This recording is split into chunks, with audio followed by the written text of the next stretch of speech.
O tema da mensagem de hoje é a terra seca. Acompanhe no quadro, livro de Hebreus, capítulo 6, versículo 7, diz assim: pois a terra que absorve a chuva, que cai frequentemente e dá colheita proveitosa àqueles que a cultivam, recebe a bênção de Deus. Mas a terra que produz espinhos e ervas daninhas é inútil e logo será amaldiçoada, e seu fim é ser queimado.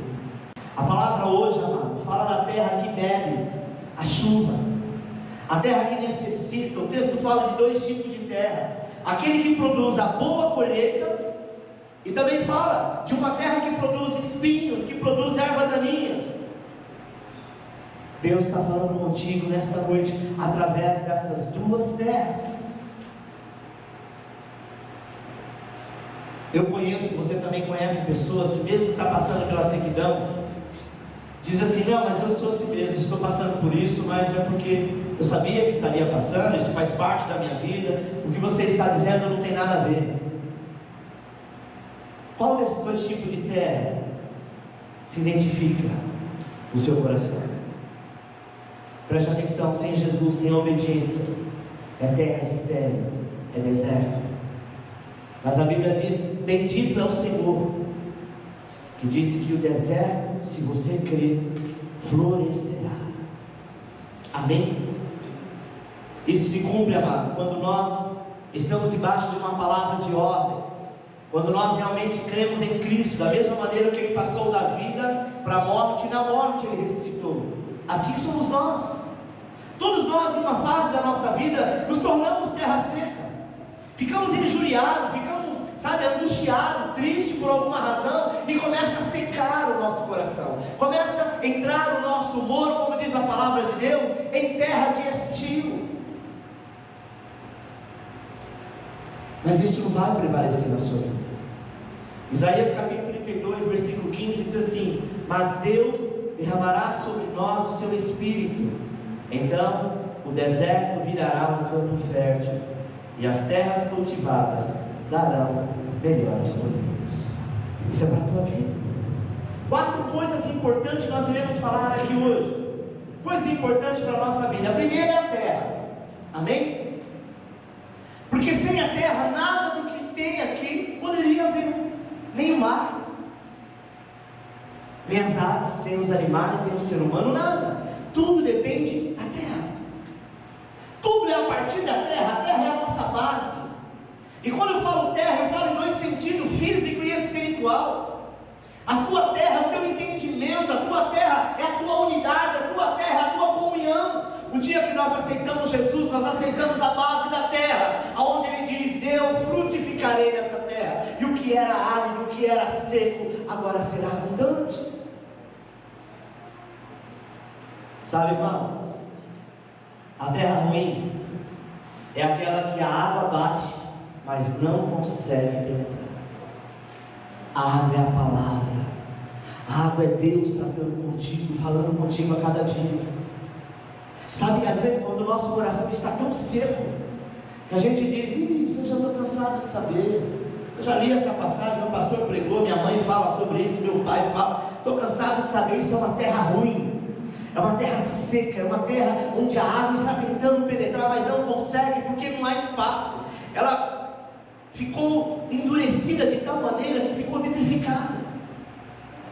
Às vezes o nosso coração está desta maneira, porque estamos chateados, porque perdemos um ente querido, porque o casamento não deu certo, porque os teus sonhos foram frustrados. Mas o Senhor diz: a água que eu te der nunca mais terá sede, a tua terra produzirá, o teu coração se alegrará, porque eu sou a água da vida.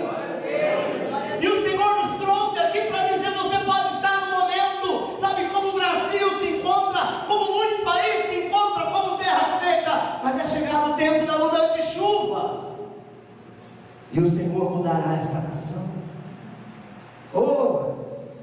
2015, Yom Teruah, a trombeta está tocando, e quando a trombeta começa a tocar, é porque a mudança está chegando. Glória a Deus, aleluia.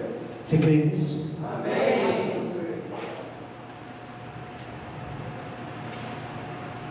Assim também são algumas pessoas que têm um coração difícil. Ouve a palavra, mas a palavra não entra no teu coração. É terra ruim, chão duro, sabe? Quantas pessoas têm cabeça dura? A gente ouve pessoas dizer: fulano é cabeça dura. Já ouviu essa expressão?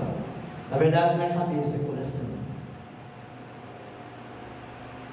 A pessoa até entende, até sabe. Então não é a cabeça que é dura, porque entrou no seu subconsciente, mas não desceu ao teu coração. Amém? Por muitas vezes essa pessoa precisa, como a expressão que também usamos, quebrar a cara, até que veja que sem Deus, sem obediência, sem unidade, sem comunhão, ninguém leva ninguém a nada, ninguém chegará ao lugar. Nós não conseguiríamos ser uma igreja, eu, pastor, e você como ovelha. Como assim, pastor? Porque gente gosta de gente. Tio, não. Se você vier ao culto, vier você e mais uma pessoa, você vai dizer: nossa, o culto hoje estava frio. O louvor parece que não fluiu, porque a gente quer ver pessoas. Há momentos na nossa vida que nós nos fechamos a tal ponto de não querer que as pessoas estejam ao nosso lado. É a primeira coisa que fazemos. Começamos a nos afastar das pessoas que supostamente são as pessoas que são nossa família. Aí começamos a questionar a igreja. Ah, mas esta igreja, esses irmãos, estas pessoas, como se elas também não fossem sujeitos a errar como eu e você. Não deixe o teu coração endurecer, porque as pessoas não têm culpa do que você está passando, do que você está vivendo, a provação que você está atravessando. Jonas era um homem amado, durão, sabe? Aquele chucro de tudo, e foi chamado para ser profeta. E é desse que Deus gosta. Deus gosta daquele bem chucro, bem duro de coração, que nem era o Alexandre antes de ser pastor. Como era você antes de se converter? Como eram algumas pessoas que você conhece e que hoje as pessoas deitam e rolam e elas são mansas?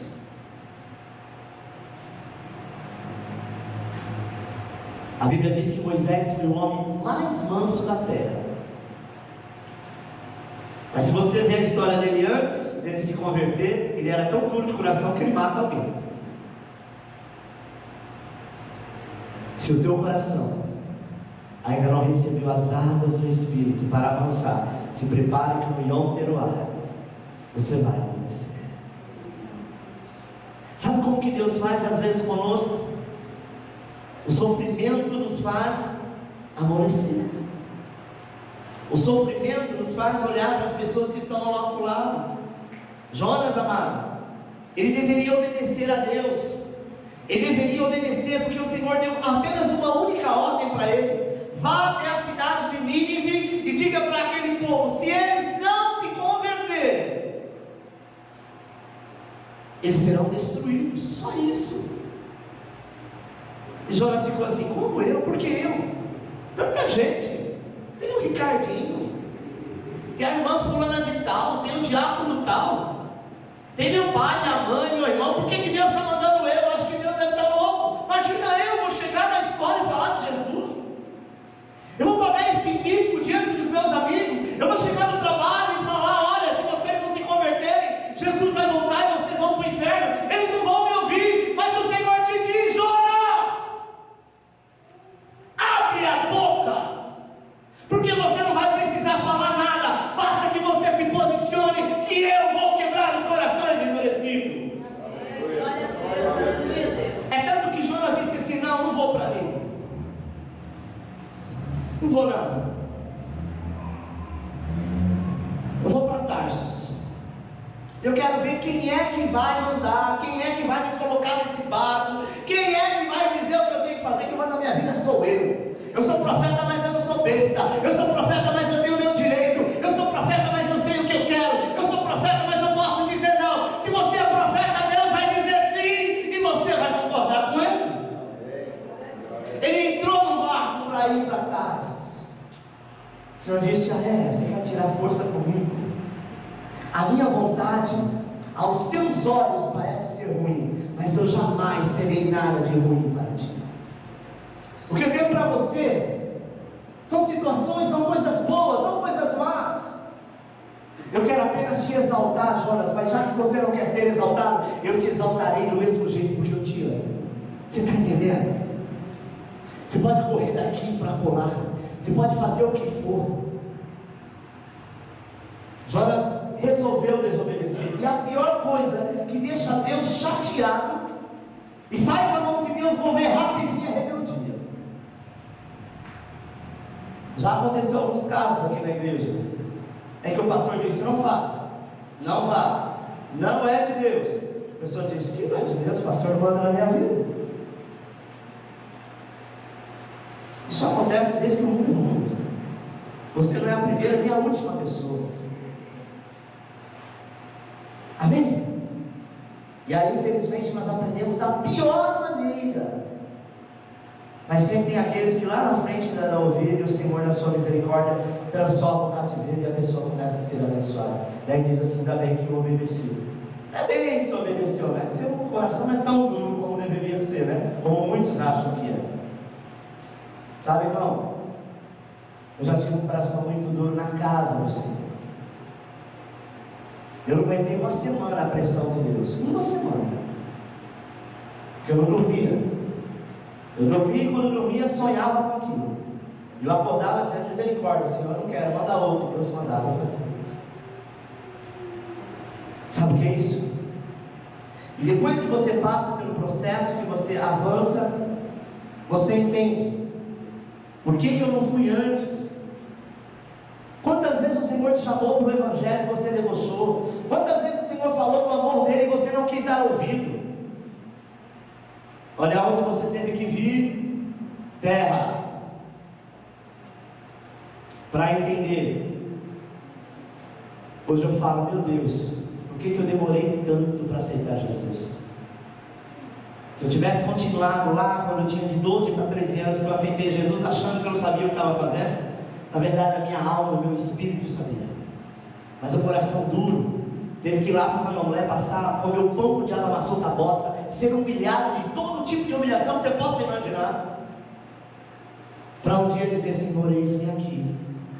E quando isso aconteceu, mudou a história. Jonas precisou passar por tudo isso, até que ele entendeu que era melhor ir para Nínive. Ele não entendeu muito bem, não. A história diz que ele vai para o barco, e que aí então vem a tempestade. Toda vez que nós obedecemos o nosso líder, o nosso pastor, você que é homem desobedece a tua esposa, você que é mulher desobedece o teu marido, você que é filho desobedece os teus pais, você que é funcionário desobedece o teu líder. Preste atenção, conta os dias que a tempestade vai vir. E quando ela chega, ela vai chegando de mansinho, a gente não percebe, mas quando a gente dá fé, nós estamos com o nosso coração duro, fechado. E a terra, que é este coração seco, e não consegue produzir nada. Sabe, meu irmão, Jonas ficou desse jeito.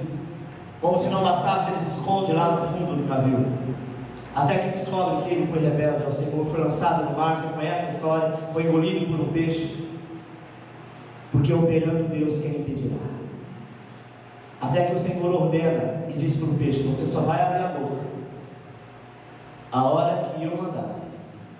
E ele foi deixado na praia, aonde estavam cultuando a um Deus que era um grande peixe. Havia uma profecia naquela época: haveria um grande peixe que abriria a boca enquanto aquele povo estava adorando. Era uma idolatria, sim, mas Deus usa até os idólatras para poder revelar a tua vontade, a tua palavra. Quando eles estavam lá, abre-se uma boca de um grande peixe. Há quem disse que era baleia, não sei, pode ser alguma coisa maior, não importa a espécie de peixe. Seria um milagre enorme se fosse uma sardinha, um homem sair lá de dentro, não é verdade? É fato, a Bíblia diz um grande peixe.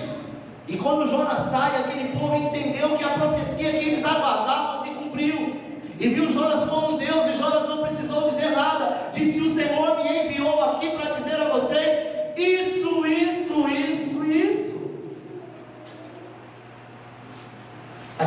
de coração duro, de uma terra seca, foi alcançada pela chuva da palavra de Deus. Amém, meu irmão?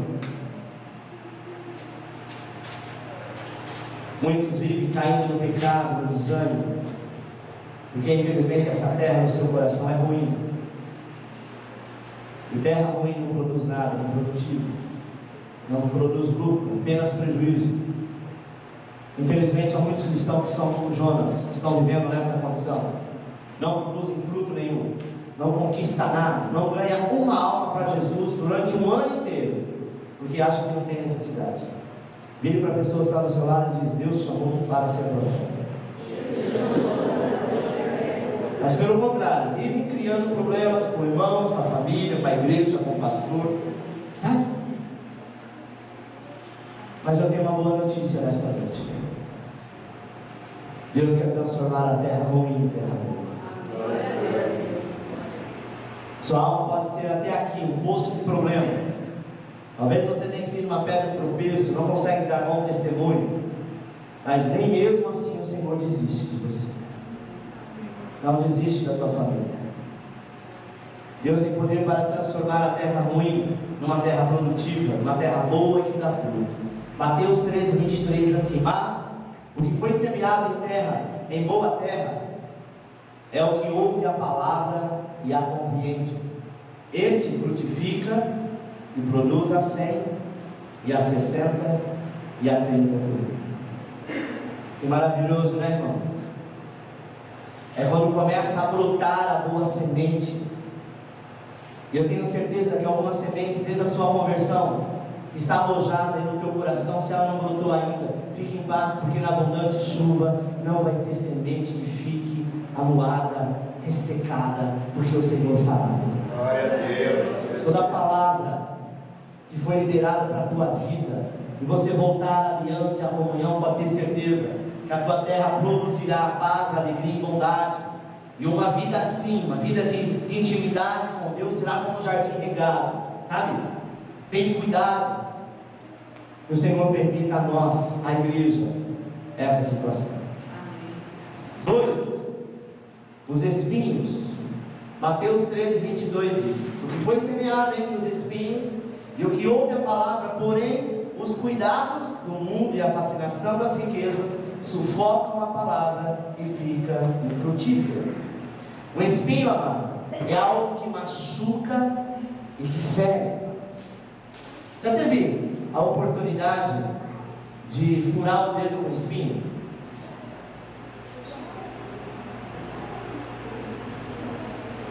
Eu, há algum tempo, eu trabalhei com decoração, até porque quando eu trabalhava no hotel eu fazia isso. Decoração com rosas naturais. Glória a Deus que hoje tem as artificiais.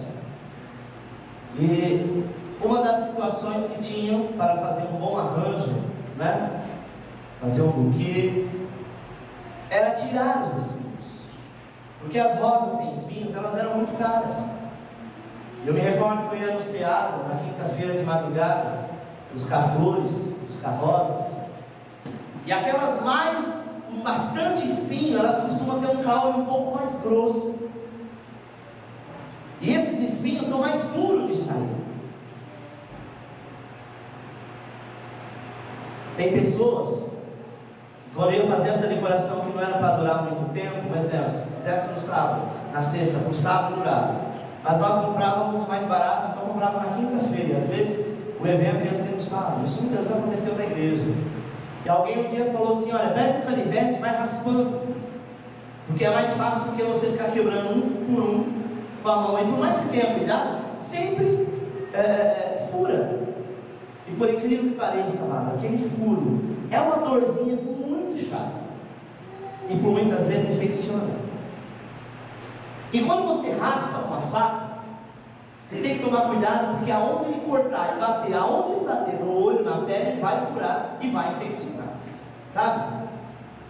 Se você toca nesse espinho e ele causa inflamação, é a mesma coisa de pessoas quando abrem a boca porque tem um coração como terra seca, que ferem outras pessoas. que machucam outras pessoas simplesmente por vingança, por prazer. E existem pessoas assim. Aí você talvez me diga: ah, pastor, mas claro que existe, né? São pessoas que não conhecem Jesus, engano o seu. Tem crente que é espinho puro. Amém? Na verdade, irmãos, ninguém gosta de espinho, porque espinho incomoda. Muitas pessoas são cheias. O que são espinhos? São palavras violentas.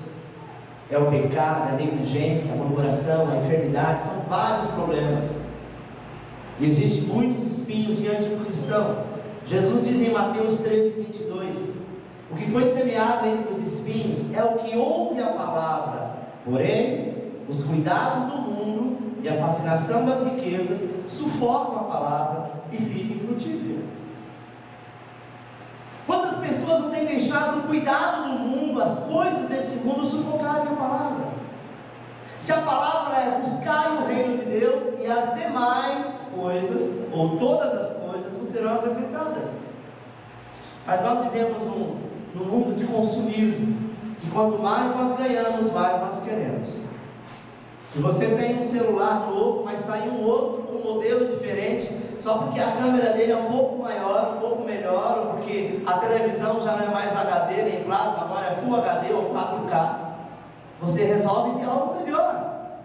Nós temos esse direito? Sim, desde que esse direito não venha nos escravizar a ponto de deixar de lado a obra que o Senhor nos chamou. Nós devemos estudar, devemos nos formar, devemos ter o melhor da terra. Mas se o melhor da terra te tirar da presença de Deus, então não é o melhor, é o pior da terra. Porque antes de você ter o emprego, de você ter o trabalho, de você ter essas companhias, ter essa empresa, você nunca passou fome, você nunca passou dificuldade. Deus sempre foi na tua vida, só que Ele abriu uma porta para você prosperar e não para você paralisar. E muitos, sem perceber, começam a criar espinhos no teu coração. E quando nós vamos falar com essa pessoa, ela está sempre armada. E ela diz: não, mas se eu trabalhar, Deus não vai me dar nada. É verdade, você precisa trabalhar, você não dá para cair no céu. Mas o seu trabalho não pode te afastar da presença do Pai. E nos últimos dias, é isso que acontece. Nós vivemos uma cidade que não dorme. Você pode andar qualquer hora em São Paulo, que você vai ver trânsito, você vai ver movimento de pessoas, e que alguns anos atrás não era assim. Já não basta mais o mercado, sabe, fechar às 6 horas da tarde. Passou para as 8, passou para as 10, passou para meia-noite, e agora é 24 horas. Antigamente, pela palavra de Deus, diz que as pessoas trabalhavam no sábado, era dia de descanso. Hoje é 6 por 1.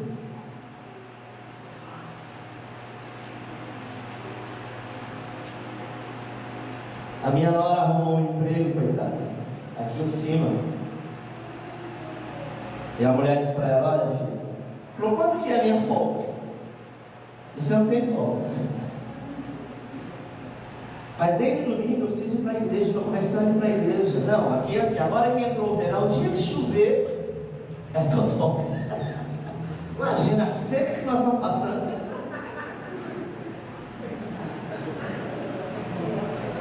E ela dizia: não, é porque eu estou grávida, eu vou ganhar neném, não tem meu marido, mas ele não faz nada. Pergunta se fica alguém. Quem é que trabalha sem folga? Não é verdade? E tem pessoas que superam isso. De que maneira? Aceitando, porque não tem jeito. Né?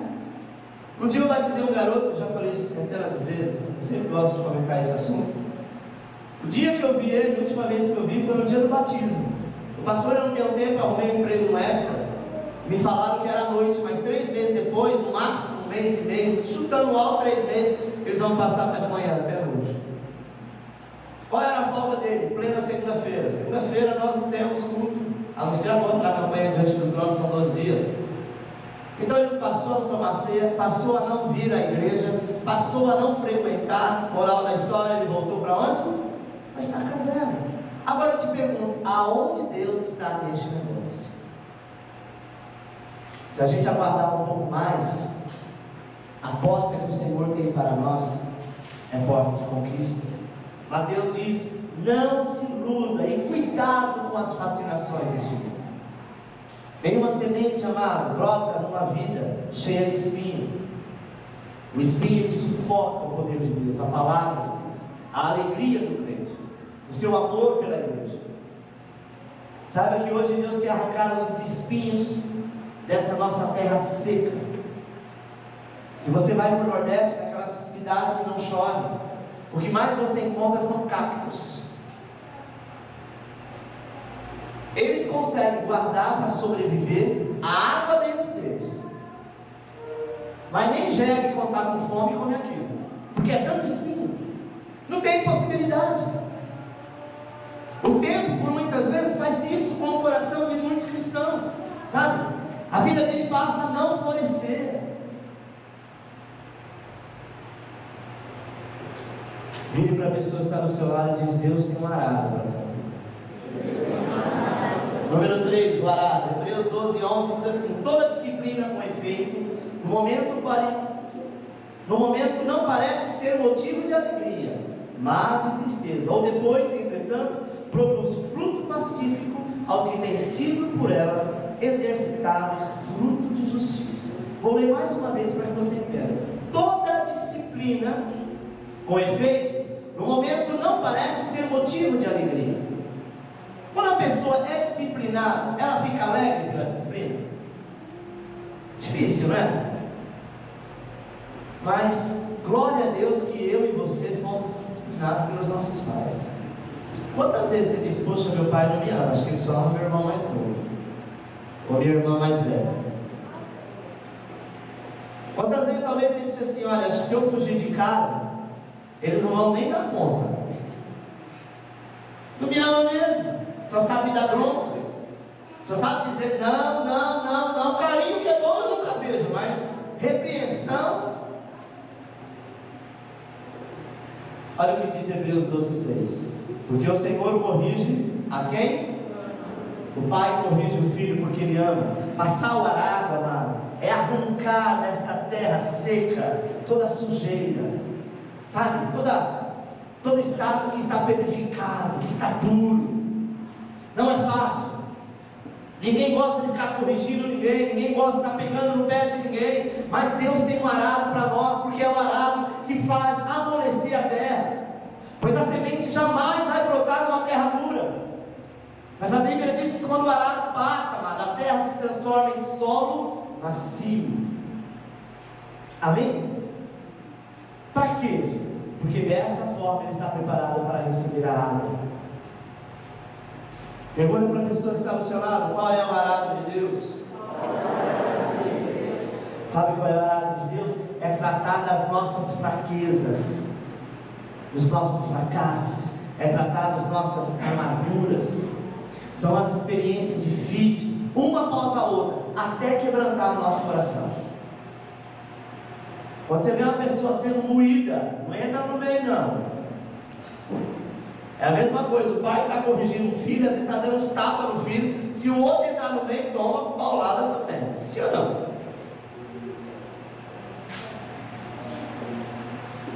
Às vezes fala: tadinho, né? Meu irmão ora tanto, mas está passando por tanta luta. Você não conhece o coração dele? Deus conhece. Sabe, isso tem que servir de experiência para nós. Deus, quando vê isso aqui, ó, terra seca, ele se entristece. Sabe por quê? Porque não foi isso que ele produziu. Isso aqui representa a morte, isso aqui representa sujeira, lixo, isso representa esterco.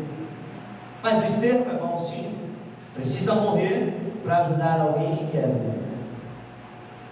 É por isso que o Senhor tem o arado, passa pela terra, fere a terra. É doloroso o arado de Deus, mas esse arado é uma aprovação no trabalho, na família, por muitas vezes enfermidade. Mas tenha certeza, meu irmão, é a mão de Deus trabalhando, desejando que essa terra seja boa.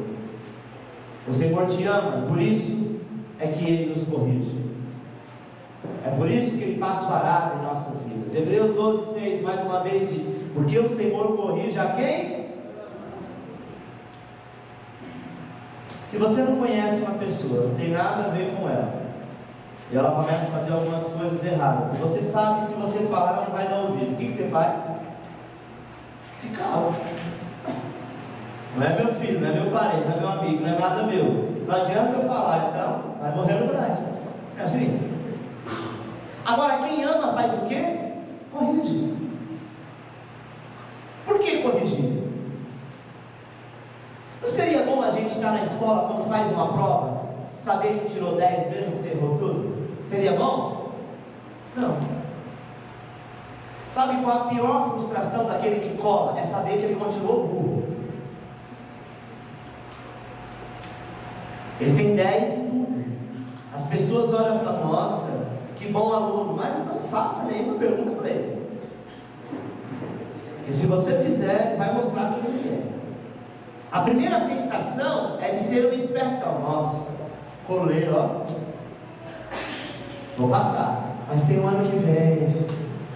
Você vai precisar aprender, você não aprendeu, você colou. É bom a gente ter uma nota da qual realmente favorece o é real daquilo que você realmente tem. Porque se você aprendeu hoje, daqui 10 anos perguntar, você vai saber.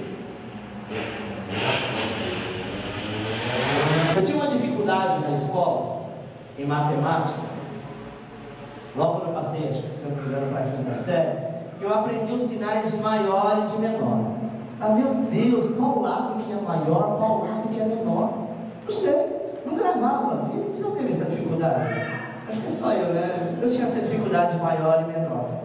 E aí, quando chegava na prova, eu falava: e agora? Eu falo que a maior é assim com a mão direita e menor é com a esquerda. E se for o contrário? O que eu fazia? Uma eu chutava assim e a outra eu chutava assim. De uma das duas eu sei que eu vou acertar. Até que um dia o professor disse assim: Alexandre, eu percebi que você tem dificuldade só em sinais de maior e menor. Eu vou te ensinar um truque que nunca mais você vai esquecer, é fato. Esse aqui, que é o menor, tá? Né? Aqui para vocês deveria ser o maior. Você coloca um risquinho aqui. Um risquinho aqui vai ficar que número? Esse aqui você também coloca um risquinho, né? Aí vai ficar que número? 7. Então, 4 é menor, maior é 7. Nunca mais eu esqueci isso. Eu não precisei mais colar. Porque quando eu colava, eu falei: se eu estiver colando errado? Sabe, irmão? Então, quando nós queremos aprender, Deus nos dá pequenas estratégias e a gente passa a nunca mais esquecer aquilo. E um dia eu estou ensinando para a Giovana e ela diz: olha, eu tenho essa dificuldade, pai, eu nunca sei qual é maior e menor. Eu lembrei: minha filha, faça assim, esse risquinho. Nossa, que fácil. Nunca mais ela vai esquecer, vai acabar passando de geração a geração. Não é verdade? São coisas muito pequenas, mas que o Senhor tem para nós. Mesmo, amado, que o arado nos incomoda um pouco, entenda que Deus está preocupado com o teu bem. A palavra em Romanos 8:28 diz assim: sabemos que todas as coisas cooperam para o bem daqueles que amam a Deus, daqueles que são chamados segundo o seu propósito. Preste atenção. Se o diabo falou no teu coração que você não tem chamado, não te ouviu, porque o Senhor chamou você segundo o propósito que Ele tem contigo. Eu não sei qual é. Algumas pessoas a gente até sabe, né? Está na cara. Mas saiba que você tem um chamado. Você não é um zero à esquerda, um zero ninguém. Você é alguém que tem um chamado de Deus. E a Bíblia diz que todas as coisas cooperam para o bem daqueles a quem Ele ama. Tu és amado, Pai. E algumas coisas aconteceram na tua vida e hoje você sabe que bastou aquilo acontecer para que hoje você tenha uma experiência real. Amém? Muitas coisas, amado, eu tive que passar e sofrer para que eu pudesse ter uma experiência com Deus. Quarto e último, a chuva. João 4,14 diz: aquele, porém, que beber da água que eu lhe der, nunca mais terá sede. Pelo contrário, a água que eu lhe der será nele uma fonte a jorrar para a vida eterna. Sabe que no sertão, um dos momentos mais separados nos dias de seca é a chuva. É o momento mais esperado. Há lugares que eles, quando sabem que vai chover, colocam roupas novas, as melhores que tem, para se banhar na chuva. Outros pegam bacia, tigelas, para guardar um pouco daquela água, porque é preciosidade. Amado, São Paulo nunca soube o que é seca. E hoje nós estamos sabendo dar valor a isso. Eu na escola, você também já ouviu falar muito de cearense. Lá no Ceará, quem tem água no joelho lá em Ceará é rei, né? Porque não tem água, então os que tem água no joelho eles prendem, porque está sobrando. Piadinhas assim, não é verdade? E hoje os cearenses estão dizendo, olha lá os paulistas, olha lá a terra seca. A gente nunca pode dizer, isso aqui eu nunca vou passar, isso aqui eu nunca vou viver, isso aqui nunca vai acontecer comigo, porque nunca me fizeram. A terra da garoa hoje é conhecida como terra seca. Você viu a cidade de Jundiaí, como é que está? 28 dias sem água e 2 com água, até meio-dia. Se você encheu as panelas bem, senão não. Aí o que aconteceu? Deu uma chuva, falaram, glória a Deus, né? Essa chuva encheu, vai dar. Você viu o que aconteceu? Toda a sujeira do rio ficou nas bordas. A chuva veio, misturou com o esgoto e a água ficou pior do que estava, porque é um processo. A terra seca, quando ela está realmente seca, ela necessita da porção da chuva para sugar a água, para amolecer a terra, para que aí então, quando vier as próximas chuvas, ela poder guardar a chuva. Você pode pegar uma esponja e jogar água nela. Você fala, cadê a água? Sumiu, porque ela está seca, ela sugou. A partir do momento que ela está encharcada, é que ela começa a acrescentar ou guardar a água. Deus nessa campanha ele vai começar a molhar no seu coração, vai começar a molhar a tua alma, até que essa alma fique encharcada, e a partir daí, abundante chuva vem. Amém, meu irmão? O sertanejo sabe o quão é importante a chuva. O cristão deve saber o quão é importante a chuva, a abundante chuva, que são a palavra de Deus derramada sobre nós. O sertanejo sabe que a chuva representa alegria, representa vida para os animais, para as plantações, para as pessoas. A chuva que vem de Deus, amado, é separada para a tua vida e vai produzir vida. Apocalipse 22:17 diz assim: aquele que tem sede, venha, e quem quiser receba de graça a água. Jesus tem o mesmo valor que esta água, que precisa jorrar do deserto. Essa terra seca, que hoje você olha e vê tristeza, e quantas pessoas têm visto aqui em São Paulo, em muitos lugares, como o Rio São Francisco, que banha boa parte do Nordeste, está praticamente seco. O rio, talvez, se não é o mais, é um dos mais importantes do país. E quando você olha, você vê essa imagem, a terra rachada. É um aspecto feio, não é? Assim, às vezes, nós nos encontramos. E neste momento, talvez, os seus problemas, suas desilusões, seu casamento, seu coração, ele precisa ser inundado, para que você entenda que você precisa de Jesus. Pastor, eu não estou desviado, você falar assim. Eu saio daqui só tem crente. O desviado não é aquele que está fora da casa do Senhor apenas. Tem muitas pessoas que estão na casa do Senhor, mas está com seu coração seco. Não deixa a água descer, não deixa a palavra penetrar. A sua ação tem sido de rebeldia. Você não anda em concordância. A Bíblia diz que quando 2 ligares na terra, será ligado no céu. E quando desligares na terra, será desligado no céu. E às vezes o que nós fazemos, a palavra é de união, a palavra é de ligação, e você é o único que está lá desligado, diz, eu não concordo, então eu não vou fazer. Terra seca, dura, rebelde. Se você quer ser essa terra boa, mano, que tal pedir ao Senhor que passe o seu arado no seu coração? a fim de remover os pedregulhos, a fim de remover os espinhos e todo o mal. O Senhor está fazendo justamente isso agora.